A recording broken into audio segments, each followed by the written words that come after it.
नमस्कार साथियों। आज हम पढ़ने जा रहे हैं ऑर्गन्स ऑफ गवर्नमेंट। गवर्नमेंट के अंग।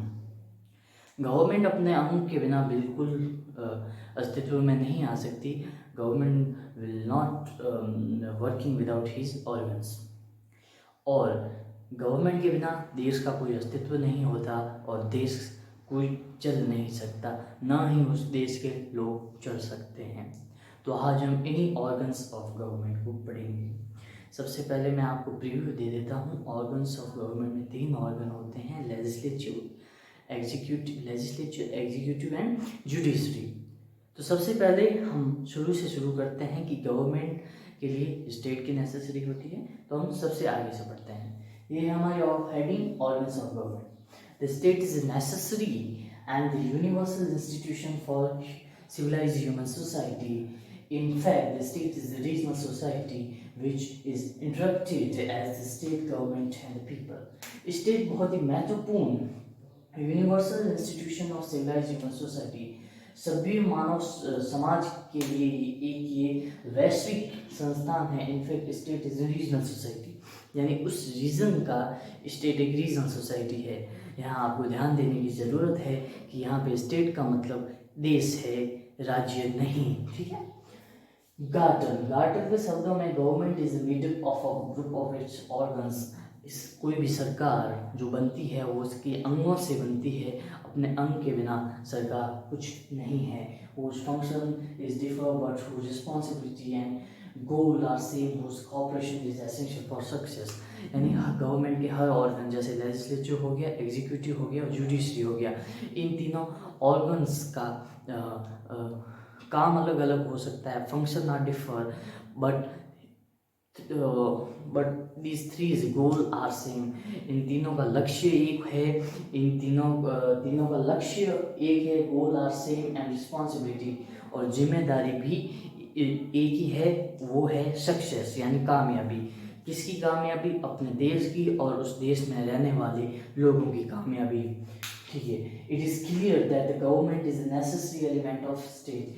ये तो साफ हो चुका है कि गवर्नमेंट एक बहुत ही जरूरी एलिमेंट है, तत्व है स्टेट के लिए, देश के लिए। Despite population, territory, sovereignty, even government is not there, the imagination of state is not possible.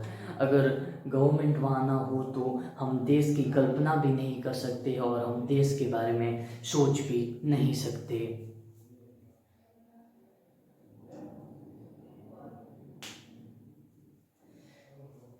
State और लोगों के बीच में सरकार हमेशा मध्यस्थता रखती है। दोनों के बीच में कनेक्टिविटी रखने के लिए स्टेट की बहुत ही महत्वपूर्ण होता है। स्टेट की कल्पना सरकार के बिना नहीं की जा सकती और लोगों के बिना नहीं की जा सकती। किसी भी देश में रहने वाले लोगों की आज़ादी, उन लोगों का रूल्स रेगुलेशन लॉ हम गवर्नमेंट के बिना नहीं सोच सकते। इस गवर्नमेंट के ऑर्गन्स की आगे हम बात करते हैं। गवर्नमेंट के 3 मेन ऑर्गन होते हैं, लेजिस्लेचर, एग्जीक्यूटिव एंड जुडिशरी। आज हम इस वीडियो के अंदर पहले ऑर्गन और सबसे इम्पोर्टेंट ऑर्गन लेजिस्लेचर की बात करेंगे, फिर हम अगले वीडियो के अंदर एग्जीक्यूटिव की बात करेंगे और उससे अगले वीडियो के अंदर हम जुडिशरी की बात करेंगे। तो चलिए आगे बढ़ते हैं। First point is legislature.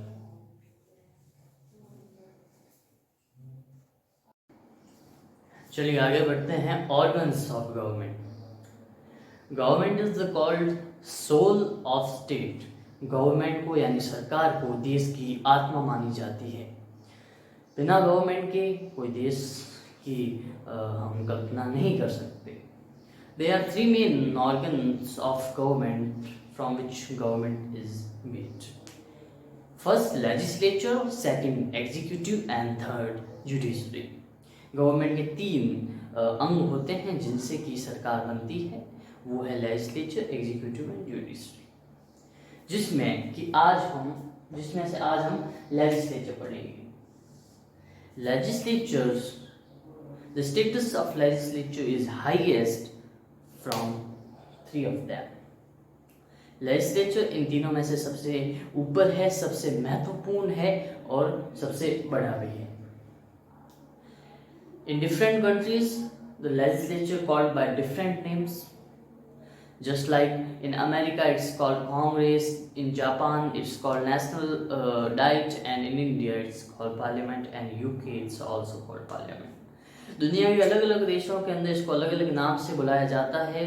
America के अंदर इसको कांग्रेस और जापान के अंदर इसको नेशनल डाइट और भारत के अंदर इसको पार्लियामेंट कहते हैं। पार्लियामेंट शब्द लैटिन वर्ड पार्लियामेंटम से बना है, जिसका मतलब होता है डिस्कस और स्पीकिंग। तो पार्लियामेंट का मेन फंक्शन भी यही होता है कि किसी भी बिल के ऊपर इसको बिल को डिस्कस किया जाता है और किसी भी समाज के मुद्दे और देश के मुद्दे के ऊपर भाषण दिया जाता है, स्पीक करते हैं, बात करते हैं। तो इसीलिए पार्लियामेंट का मेन फंक्शन भी यही है। तो चलिए अब हम लेजिस्लेचर के बारे में पढ़ते हैं। लेजिस्लेचर का मेन फंक्शंस होता है बिल को बनाना, ऑर्गेनाइज करना, कॉन्स्टिट्यूशन के अंदर अमेंडमेंट करना। तो यही लेजिस्लेचर का मेन फंक्शन होता है। चलिए तो हम अब आगे बढ़ते हैं।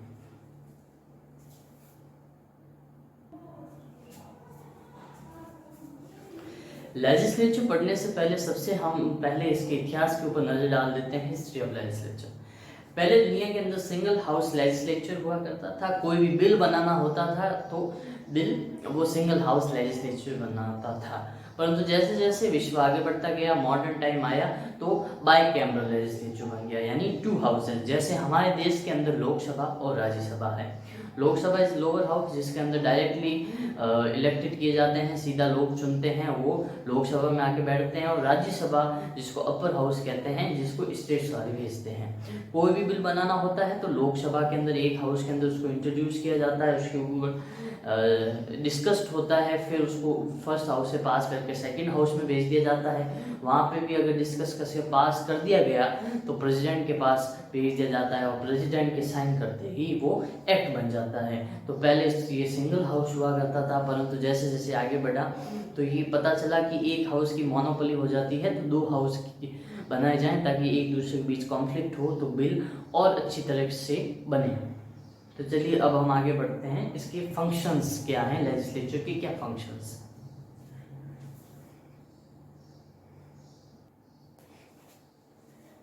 फंक्शंस ऑफ लेजिस्लेचर, लेजिस्लेचर के क्या फंक्शंस हैं।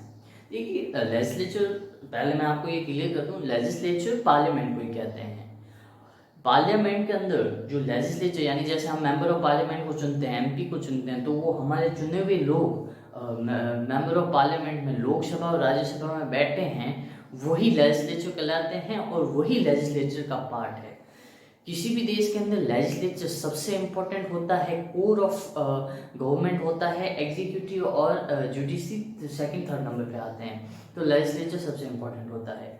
लेजिस्लेचर बिल बनाता है, बिल को पास करता है, फर्स्ट हाउस से सेकंड हाउस में जाता है, फिर वो एक्ट बिल बन जाता है और कॉन्स्टिट्यूशन के अंदर अमेंडमेंट करता है। लेजिस्लेचर के हाथ में बहुत पावर होता है। लेजिस्लेचर के हाथ में इतना पावर होता है कि वो एग्जीक्यूटिव को भी हटा सकते हैं। जैसे कि प्राइम मिनिस्टर हो तो इम्पीचमेंट मोशन लाके, नॉन मोशंस लाके वो प्राइम मिनिस्टर को भी हटा सकते हैं, इतनी पावर होती है। फिर सेकंड फंक्शन है फाइनेंशियल पावर।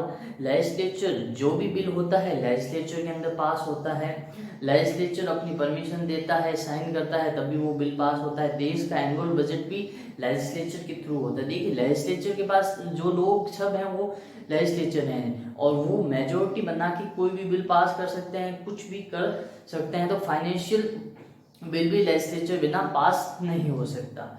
फिर और आगे बढ़े तो लेजिस्लेचर से चुन के मेंबर ऑफ पार्लियामेंट से चुन के कैबिनेट वाले बनते हैं, तो पूरा पावर है वो लेजिस्लेचर के हाथ में ही होता है। चलिए अब हम आगे बढ़ते हैं। लेजिस्लेचर सिंगल हाउस लेजिस्लेचर होता है, बाई कैमरल लेजिस्लेचर होता है। तो हम बाई कैमरल लेजिस्लेचर के फेवर के अंदर हम पढ़ेंगे argument. First, check on autonomy of first house. अगर बाईकैमरल लेजिस्लेचर होगा तो पहले हाउस की ऑटोनॉमी नहीं होगी, वो अपनी मनमानी नहीं कर सकता, वो लोगों के ऊपर कुछ भी नहीं कर सकता। इसमें अगर सिंगल हाउस होगा तो ऑटोनॉमी के चांसेस ज़्यादा होते हैं, डिक्टेटरशिप के चांस ज़्यादा होते हैं। 2 हाउस होते हैं तो पावर डिस्ट्रीब्यूट होता है, पहला हाउस कुछ नहीं कर सकता और दूसरा हाउस भी अकेला कुछ नहीं कर सकता। दोनों मिलेंगे तभी कोई भी बिल एक्ट बन पाएगा और जो भी डिसीजन होगा दोनों हाउस के अंदर ही होगा। जैसे हमारे देश के अंदर लोकसभा से बिल पास हो गया, राज्यसभा ने हटका दिया, तो वो बिल आगे लॉ नहीं बन पाएगा। परंतु अगर सिंगल हाउस हो तो एक हाउस वाले ही मिलके एक बिल को पास करते हैं, तो उनकी वो ऑटोनॉमी हो जाएगी। सेकंड है इन अकॉर्डेंस विद डेमोक्रेसी। ये डेमोक्रेसी की अकॉर्डेंस है। Democracy always support decentralisation of power. कभी भी डेमोक्रेसी शक्ति का केंद्रीकरण की सहायता नहीं करता। हमेशा डेमोक्रेसी ये चाहती है कि जो भी शक्ति हो, पावर हो, उसको डिस्ट्रीब्यूट किया जाए। तो ये डेमोक्रेसी के अकॉर्डेंस है। सपोर्ट टू फर्स्ट हाउस, पहले हाउस को सपोर्ट, वो कैसे? देखिए, सिंगल हाउस होगा तो पूरे देश का वर्कलोड एक हाउस के ऊपर पड़ेगा, तो फिर वो एक हाउस वो सारे लॉ, बिल्स और उसको सब सॉल्व नहीं कर पाएगा। दो हाउस होंगे तो लॉ मेकिंग भी डबल होगी और काम भी डबल स्पीड से होगा। फोर्थ है helpful information of public opinion. Public opinion के हेल्पफुल है। वो कैसे? वो इसलिए कि फर्स्ट हाउस से वो बिल पास हो गया तो सेकंड हाउस के अंदर डिस्कशन होगा, सेकंड हाउस से लोग बैठेंगे, वो पब्लिक के ओपिनियन को देखेंगे कि ये पब्लिक के लिए सूटेबल है या नहीं है, तो दोनों हाउस के अंदर बातचीत होगी तो बिल पब्लिक के अकॉर्डेंस ही बनेगा। Experience and efficient. देखिए, लोकसभा के अंदर तो कोई भी इलेक्शन के अंदर खड़ा हो सकता है, जो ज्यादा प्रसिद्ध है, जो ज्यादा फेमस है, वो खड़ा हो जाएगा और वो जीत भी जाएगा। परंतु दूसरे हाउस में ऐसा नहीं है। दूसरे हाउस के अंदर एक्सपीरियंस और एफिशिएंट लोगों, जैसे कुछ को प्रेसिडेंट नॉमिनेट करता है, कुछ स्टेट्स गवर्नमेंट द्वारा, एमपी एमएलए द्वारा वो चुने जाते हैं। तो ये एक्सपीरियंस और एफिशिएंट है। Suitable to unity system. Unity system के लिए सूटेबल है वो इसलिए क्योंकि यूनिटी सिस्टम के अंदर सिंगल गवर्नमेंट होती है, तो लोगों को कम अपॉर्चुनिटी मिलती है सरकार के अंदर भागीदारी लेने को लिए। परंतु अगर डबल हाउस होंगे तो वो लोग भी भाग ले सकते हैं जो कि सिंगल लोकसभा में नहीं ले सके, वो राज्यसभा में, यानी कि अपर हाउस के अंदर भी भाग ले सकते हैं जो लोअर हाउस में नहीं ले पाए। Means of judicial ideas.